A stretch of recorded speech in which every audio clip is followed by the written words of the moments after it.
Hi, I'm Annie, and I'm gonna haul some classic books. I'm not the biggest fan of book hauls generally, but I do love classic book hauls because they always just introduce me to new books. And one thing I really want to focus on is why exactly I bought the specific editions I did and what have I thought of them so far. But I will just go into them and I will be going through them in order of edition.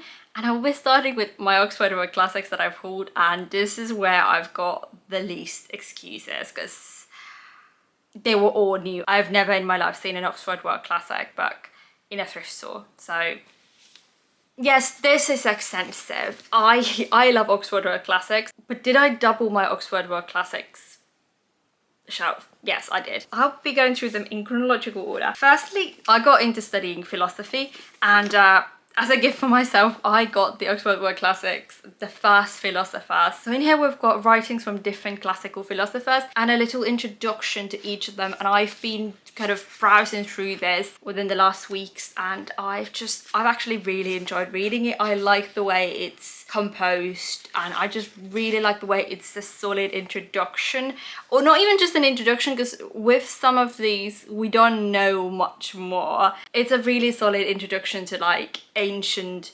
philosophy, pre-Plato, pre-Socrates, and it's just I've been loving it. Basically how it is composed is there is literally like several page introduction to each of the philosophers, and because with a lot of pre-Socrates philosophers, the writings we've got by them is through other people. So Plato has quoted this person, so in a lot of cases it's not like long writing, but it can be like literal single sentence, and some of them are contradictory, and they always say like from where that sentence is taken and translated from, and this is composed by Robin Waterfield. And yeah, like I said, so far I've really been enjoying it. Then I got Virgil's the eclogues and the georgics, or the eclogue. I can't say it, that's why I say it in Latin, because I cannot say the eclogues.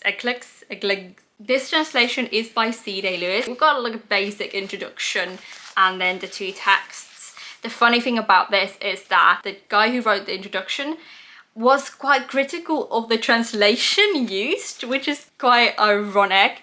But personally, I really loved C.D. Lewis's translation, especially compared with the Robert Fagel's translation I read of the Aeneas or the Aeneid. This, I feel like it's more poetic, but there's a lot of like C.D. Lewis's poetry in it. If you're unaware, C.D. Lewis was an English poet from the mid 20th century. This is how it reads, literally the first paragraph of the eclogue one. Tityrus, hear you loll, you slim reed pipe serenading the woodland spirit beneath a spread of sheltering beech, while I must leave my home place, the field so dear to me.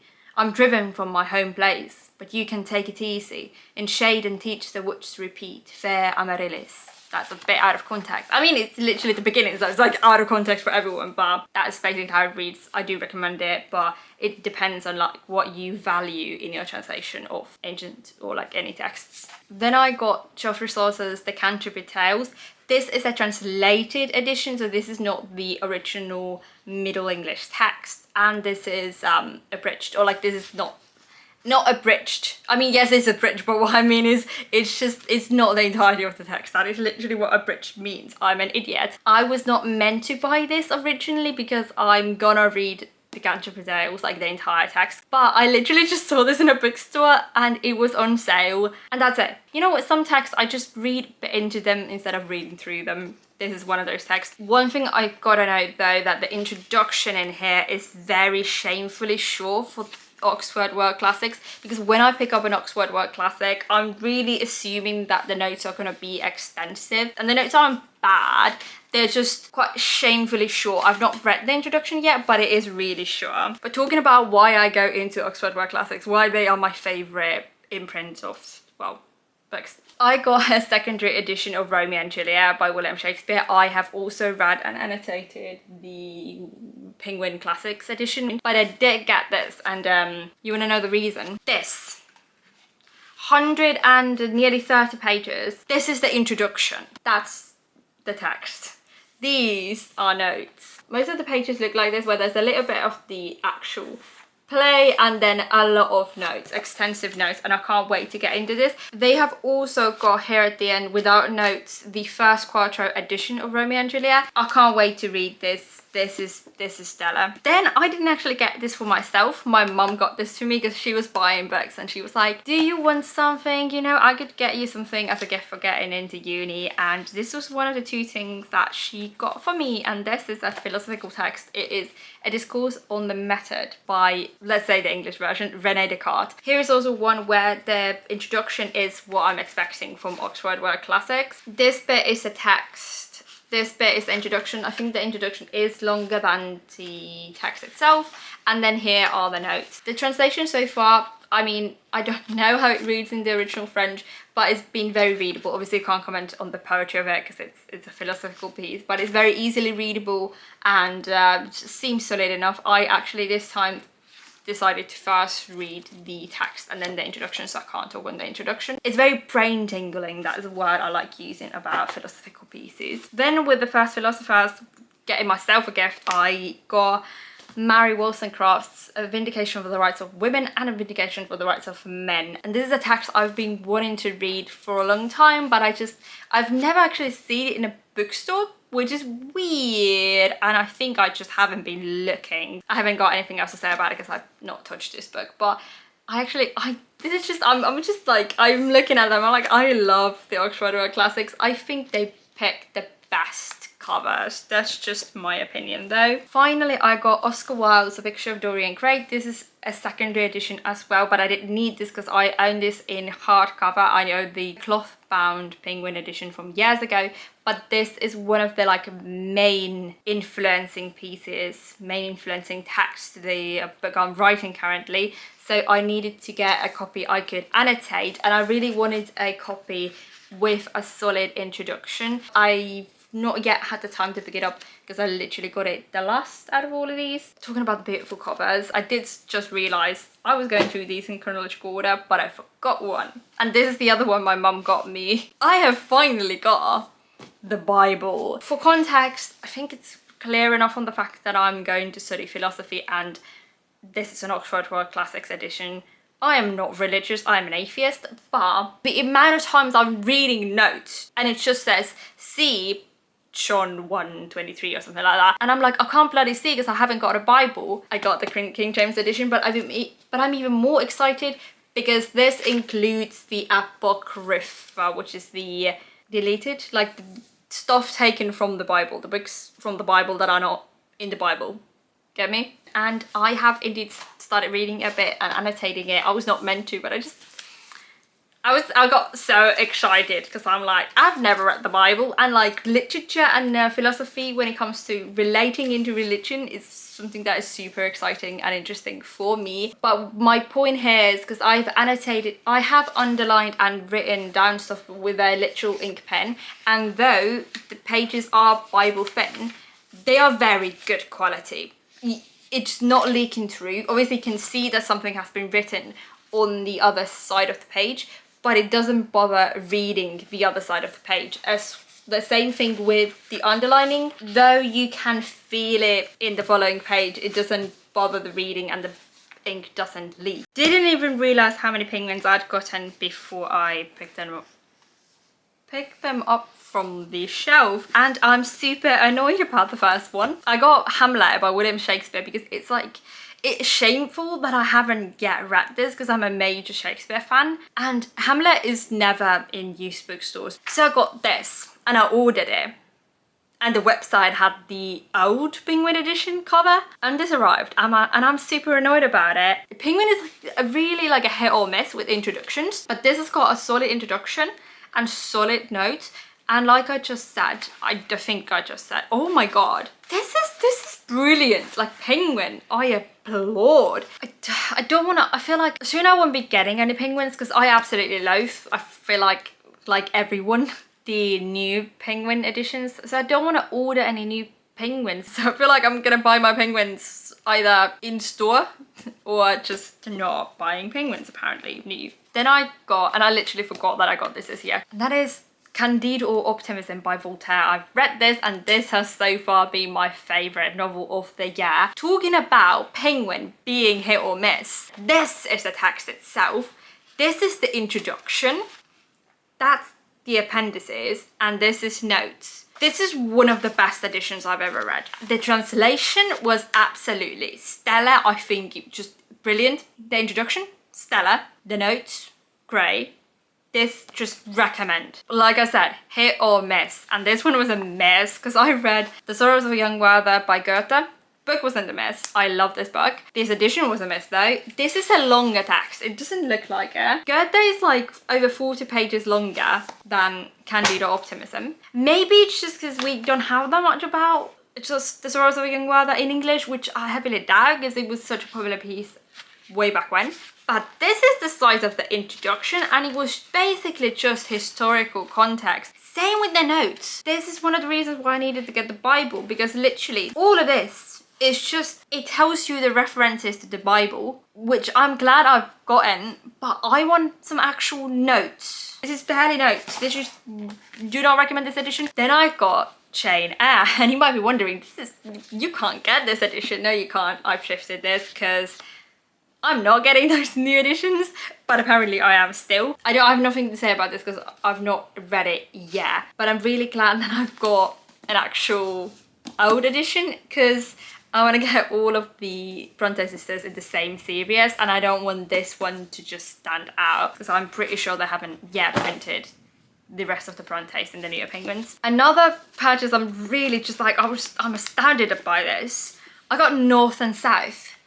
Look at the condition of this. This is used. This looks better than some books that I've literally bought new. Just, I can't wait to read this because I literally just bought it because I was like, it's a Penguin classic, I've heard of this book. And after that, for the past couple of months now, I've heard so many people say, oh, North and South is one of my favourite books. So I can't wait to read it, but it will probably take forever because I haven't got time. Then I got into studying philosophy, so I got myself philosophy books, is Nietzsche's The Birth of Tragedy, and I read God is Dead, and I've been really excited to read more Nietzsche, but I just haven't got any, so now I got this. I haven't got anything else to say about it. I really like this cover. Nietzsche is a 19th century philosopher, German philosopher, I should know that. Were you a German philosopher? And I don't know anything else about this except that it was translated by Sean Whiteside and edited by Michael Tanner, and I think I'll be picking it up after I finish Descartes. And finally, another one of the ones I was complaining about, I got Henry Miller's What Maisie Knew.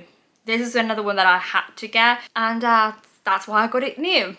I regret getting it new because I don't like it, but I've got to read it, so it's just, it is what it is. I've actually never heard of this book before, which sounds weird, I know, because apparently it's very studied and popular when it comes to English classes, but for some reason haven't. Obviously I've heard of Henry Miller, I've never read anything by Henry Miller. Technically also a Penguin classic is John Webster's The Plays, the three plays, not the plays, three plays. This is my first of the old Penguin classics, but I've read the first play and I've kind of fallen in love with Webster. So this is a happy buy. The smell of old books is just, I love it. If you don't like smelling books, for being printed in the 80s or 70s, it's actually had quite a solid introduction and notes so far. Sticking with my Penguins, I got a single English library edition. I think that's what they're called. I don't really like the English library editions, but I decided to collect my Austens in the English library editions. I got Pride and Prejudice. I'm literally currently rereading it. I'm absolutely loving it. The edition of Sense and Sensibility that I've got in the English library editions, it's like super floppy. This is like basic. It's not like stiff. It's not that really floppy quality. They are, if you're unaware, they haven't got any introductions in them and no notes, but just usually like an after, not an afterword, but like an essay. Usually I would like my notes and whatever. And if I hadn't bought Sense and Sensibility in these editions, I would definitely not be collecting these editions because I'm just a very study-based reader. Then I got myself 3 Penguin Deluxe editions. Did I need to get these editions? No. Did I need to get these books? I did need to get this. I didn't actually realise when I bought it. I should have probably looked at the synopsis. It's a translation. It's between an abridgment and a retelling and a translation. and basically I'm really disliking it. I think the language doesn't read good. Obviously, from the fact that the title has been translated into English, you might be like, oh, maybe it's not the actual text. But if you're like an idiot like me, you don't realize that until it arrives. I don't mind that much though, because this is one of the most beautiful books I've ever purchased. I know that the Penguin Deluxe editions are a bit controversial. They are my favorite ones. A lot of people say they're difficult to turn, but I always turn book pages from the bottom of the page, so I don't have any difficulty with it. But like, I know that a lot of people don't like the difficult edges. I also really enjoy the French flaps. I love French flaps, to be honest. And these have got like some of the best covers, I think. These two I've really been enjoying. Obviously, I've actually not yet read this, but like, and again, because these are modern classics, I don't mind not having that big of an introduction. Do these have an introduction? No, they jump straight into text, but they do have an afterword, and I enjoy a good afterword.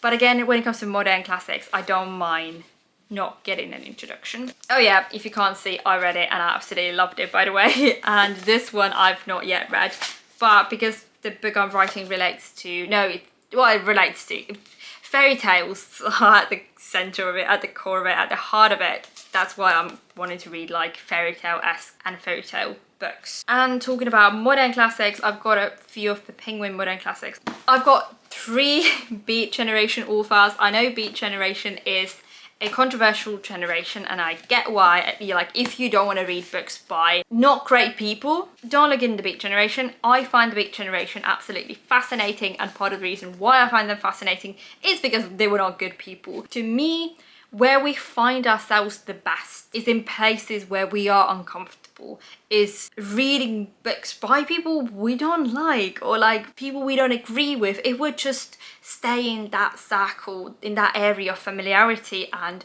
comfort. I don't think we can fully form the opinions we have about the world and the understanding we have about ourselves the best. So I'm really into the Beat Generation at the minute. I think I'm getting more of these. I've read all of them. There's Allen Ginsberg's How Kaddish and Other Poems. It's one that I actually probably pick up every day because I absolutely loved it. It might be my favorite book of poetry of all time. I got The Road by Jack Kerouac. This is the one I read after. Really enjoyed this. I gave it 4 stars, but like, emotionally speaking, as in how much some parts of this impacted me, 5 stars, but then other parts were like 3 stars, so 4 stars. This has actually got an introduction. That's what I really enjoy about some of the Penguin modern classics, is that some of them do have introduction, which kind of gives you historical context and whatever, and with the Beats that is really appreciated. And then finally during the summer break I was reading One Piece, and I was like, one person I've really not read anything by is William S. Burroughs. So I got Queer because I saw it in Norway, and I read it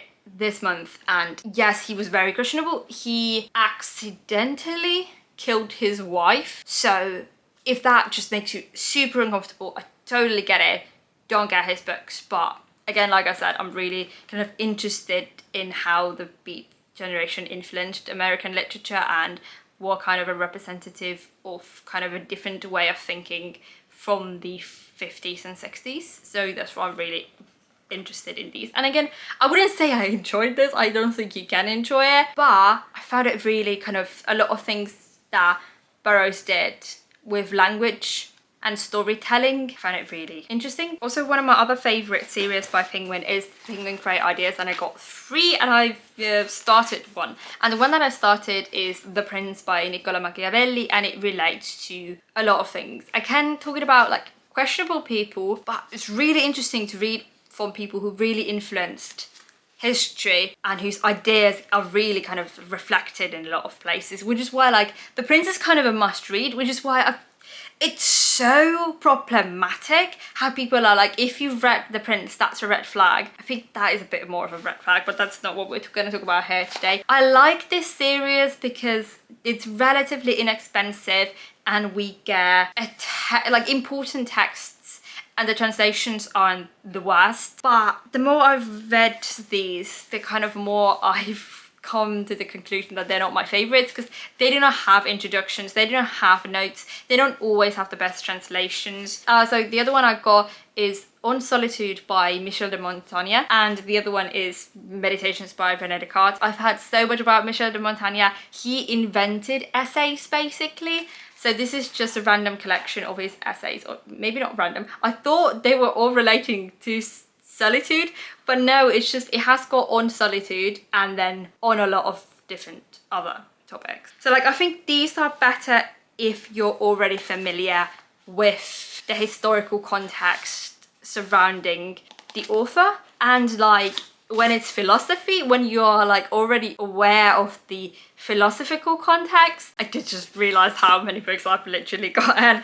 but the last like collection ones is what might become my favorite editions, and that is the Norton Critical editions. These are more expensive, these are high end, these are about like €20 pounds, but I'm gonna show you why they're so brilliant. I literally bought this 2 days later, this arrived, and I went, Webster sounds familiar. This is the Duchess of Malfi. Look at the size of this. This is the play. This is the introduction. This is the context. That is 270 pages. It has got sources and analogues, widows, remembering the dead, contemporary responses, and then we have got criticisms, which are over 200 pages, so that was like 50 pages. Socio-political background, Webster's reputation 17th century through 19th centuries, the play in its own time, theatrically oriented readings, I hate this word, I can't say it in any language, dramaturgical approaches, feminist accounts, monuments and ruins, the bonds of service, and afterlife. And this is not by just one person, but now it's writings from different people's criticisms and etc. And kind of, it's basically the text and then so many essays on the text. And like I said, these are for studying purposes. So the other one I got was King Lear. And here again, this is the play, this is the rest. When it comes to King Lear, it has got first sources, then possible sources, and then criticism. Considering I will be studying these both, this I don't mind, this is worth the price. Like if you're gonna study something, like if you wanna get the context, if you wanna really think about the work, talk about the work, read the work, study the work, these are stellar. And this is the one that I've also gotten for research purposes, and that is the classic fairy tales, edited by Maria Tata. And like I said, I'm writing a book about like surrounding fairy tales, relating to fairy tales, so this was one that was like really important. This is the one that I have been reading, and it's been so stellar. So it's basically just like divided into sections surrounding a single fairy tale. So for example, here we've got Snow White, and we have just got like a several page introduction to the fairy tale, and then we have got different editions on it. It's not just classic, but it's also contemporary takes on it. And then the last 150 pages is criticism, so basically like essays on fairy tales. This is what I've read of, this is absolutely stellar. Like I said, my new favourite editions of classics, just period. Sorry if you moved, I nearly knocked down the camera, and I actually lied. I've got 2 more books from an edition, and that is, I've got 2 folio books, but I did find this thrifted edition of Hamlet and King Lear. It's pretty, it's got my favourite painting on it, plus I just found it funny that I just got Hamlet and King Lear in English. And I also think if you're learning a language, one of my favourite things to do is read plays, because they're so much easier to read, because it's just dialogue basically. And then the other one is another play, which is what I'm actually currently reading, and that is Albert Camus' Caligula. This is one that I'm reading, and it's actually been so enjoyable so far. Am I going through it slowly? Yes, but I'm getting through it. Really vibing with these ones, which is the Folio Plus Classics, which means it has also got notes. We already know how I feel about notes. I also got one more French play. It's not a French play in this case. You might be wondering, why did I get a play translated into French? I got Google. And why did I get it in French? Because this edition is so cute. Look at it. And then moving on the like single editions of classics. I mean, most of these are part of collections, but I didn't get more than one book in that collection. Fairy poems by a lot of different people, and this is part of the Everyday Library Pocket Poets collection, and I've been really interested in these, but again they are hardcover, so not something I really usually cater towards, but I saw this in a bookstore and I could not say no. I've been reading it so far and I've been really enjoying it. I don't know what else you can say about this. It's just a collection of fairy poems. Ooh, and talking about poetry, I did get this, which is just, again, I absolutely love and adore these like little small editions. So if I see these cute little tiny editions in a thrift store, I get them. And this is by Federico García Lorca, and I don't know, is it just poetry? Romance de la Luna. That is the first poem. I'm assuming they're poems. They look like poems, they read like poems. Muerte de amor. It actually reads quite well. Did I just start reading the entire poem? Yeah, but yeah, that's cut off. I actually want to read this soon because it's short and my Spanish is way better than my French. So really excited about this. I've no idea who this person is, but it says 1924, 1927. So 20th century. We're talking about poetry, so let's just go through all the poetry. Oh, it's still got the sticker on it. I found this for €2. It's just beautiful. Look at it. Just absolutely gorgeous. And this is poems by a Finnish poet, Carlo Sarkia, and I've never heard of him, but I've read, I was gonna say, way too little Finnish classics. I've not read any of them, so I'm really excited to read this. He was apparently 20th century kind of a romantic-esque poet. So I'm really excited about reading this. Not sticking with poetry, but literally whilst I bought that, I found these incredibly beautiful books for €2 each. This is, by the way, Leo Tolstoy's Childhood, Boyhood, Youth in Finnish. Absolutely stellar. Am I going to read this? Maybe after I've read Anna Karenina. But will I ever read Anna Karenina? That I do not know. I've also, as you can see, have nothing to say about these editions. Hi babes. Did I just call you babes? I think I've traumatized myself. I did buy that many classics during the last 6 months that I did run out of battery, but I've got like 6 more books to go through and I've left my favourite one for last. One that I got still relating to fairy tales is The Dragon Daughter and Other Lindland Fairy Tales. It is edited and translated by another name I will butcher the pronunciation of, Yuwen Zhang. Yeah, because I don't want to just limit myself to Western fairy tales. I do want to be aware of and just like do research and like study about non-Western fairy tales as well. And this is Chinese fairy tales. This is another one where I have read into it but not read the entire work. And I've got so many books this year which are ones where it's like it's a collection or it's something like this where I've not actually finished the work, and I can't wait for that month when I have like a giant stack of books and I just go, sorry, I didn't actually read any of these this month, but I finished all of them this month. Then I got my short stack of plays, and whilst getting one of those plays I didn't realise I also got something else that I forgot about. But I drift all my plays. Well, I did get the couple ones for, again, studying purposes, but usually I thrift all my plays and poetry. And the ones I've thrifted lately, well, one of these is the only one which I really regret buying from all of these, and that is 3 plays by Lorca, which is who is a... Wait, why does Federico García Lorca sound very familiar? They are both by Federico García Lorca. I did not realise that. I was just like, you sound familiar. This has happened twice. It happened with Webster and now with Lorca. Lorca. Too many languages, mate. I don't know how to speak French any longer. No, not French, Spanish, girl. Spanish, you don't know how to speak Spanish any longer. But this is 3 plays by him. I'm kind of even more excited. So yeah, the reason why I'm annoyed that I got this is not because the author, I've not read it, and I'm actually really excited to read by this author. The reason is, yeah, it's completely falling to pieces.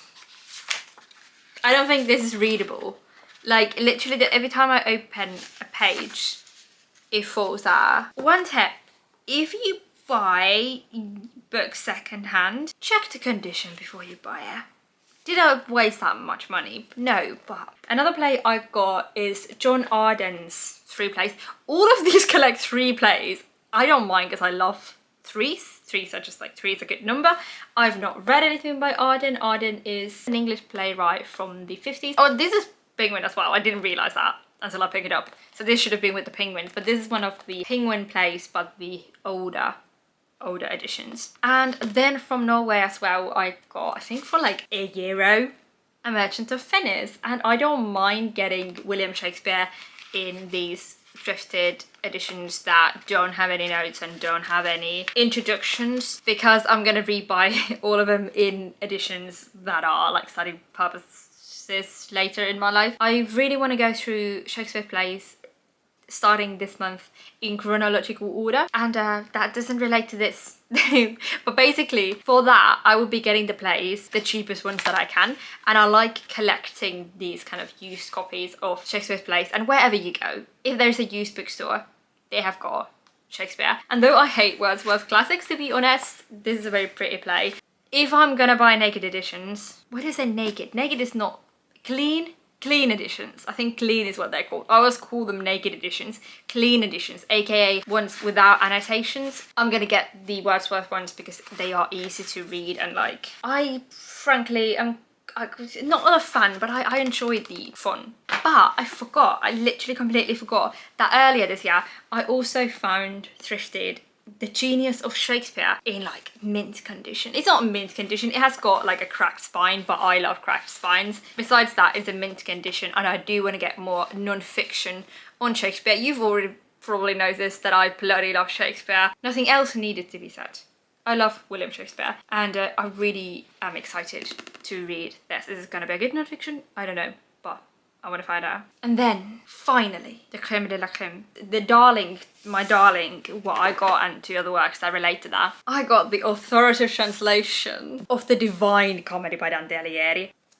This is beautiful. I call it my Bible. I can't call it my Bible any longer because I've got the actual Bible. But just look at it. Look at it. Whenever I googled which translation you should get, I get like a million different answers because no one agrees about anything in the classics community. I have read, by the way, this Inferno is one of my favorite books of all time. I've not actually read the entire Divine Comedy. I will do this fall, and I've already started it. See, I'm annotating it. But basically, this is a solid translation. It says the authoritative translation. I don't know what I agree with that. I still call it my child, my best friend, because it just, first of all, look at the floppiness of these pages. Secondly, just look at how much space there is. Thirdly, I love the way it's like, well, first of all, we've got the synopsis of what happens in the canto. That was like no language, by the way. Then you've got the verse translation, because is there a non-verse translation? There must be. I dread reading that. After you have the entire canto, then you have notes. The notes have been good so far. Frankly, I thought they would be more extensive. I do really enjoy the translation, not gonna lie, but the introduction is very minute. What I would say about the translation is that it reads very easily, and I think that is something I really need at this minute, like getting through this with a really good and an easy translation. Comparing it with some other ones that I've read like pieces of, I don't think it's gonna be my favorite one. But what did I get that relate to that? I got the Italian translation, not the Italian translation, the Italian text. Look at how excited I am. Look at this. You know what I was talking about, like, is that easier to read? Yes. Is that better to annotate? Yes. Do I like it kind of that the notes are at the end of the canto, so you can read the canto and then you can read the notes in the canto? Yes. But look at this. Look at it. Like, half of the page is the text, half of it is the notes. And when I say the notes are extensive, I mean the notes are extensive. This is not big text, the canto itself. The notes are like minuscule. You look at these notes for the English translation. The first note it has is the biblical lifespan is 70 years and 10. The action opens in Dante's 33rd year, i.e. AD 1300. Here, this is it. This explains explains the entire context, what it means. Yes, it explains that, but how it relates to the Bible, and like, well, it just, is it the best Italian like nose? Probably not, but there's a much better one. This is, by the way, the Newton Compton Editori. But like, from what I've gathered, because I went through the first canto, do I even want to get the English translation any longer? I do need it because I don't speak Italian. But what I've understood is super exciting, super interesting. I've been calling this, oh my god, my child, my baby, my Bible. Move aside. A new baby has arrived in the house, and I was reading them comparatively. And it's just like, I understand why people say you can't read the Divine Comedy, you can't read Dante in any other language but Italian, because I kind of agree. The Italian, I can feel it, I can taste it. The last book I got is not a classic, but related to classics. I got the Alessandro Barbero, which is non-fiction Dante, which is just about the life of Dante, I think, and I will be reading it alongside reading through the translation. I didn't say it's by John, it's not Chiardi, it's Ciardi. Like I said, I don't know Italian, but that's the translation. I didn't say the translator. So alongside reading that, I will be getting through this, and I'm really excited to actually get some historical background and all of that. But basically, not basically, that is all I've gotten.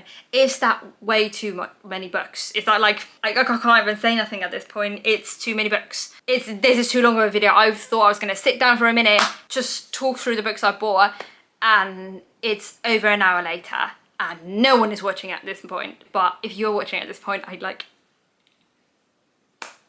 thank you. And I hope you enjoyed this. I hope you got inspired. I hope you want to go get some new books because capitalism. I thought I would lift all those books to show them to you. I didn't realise how many of them there were. But thank you. Like I said, I already said thank you. I'm just now going to say bye. Good night, good morning, good summer, good reading, and I'm hoping I will see you again.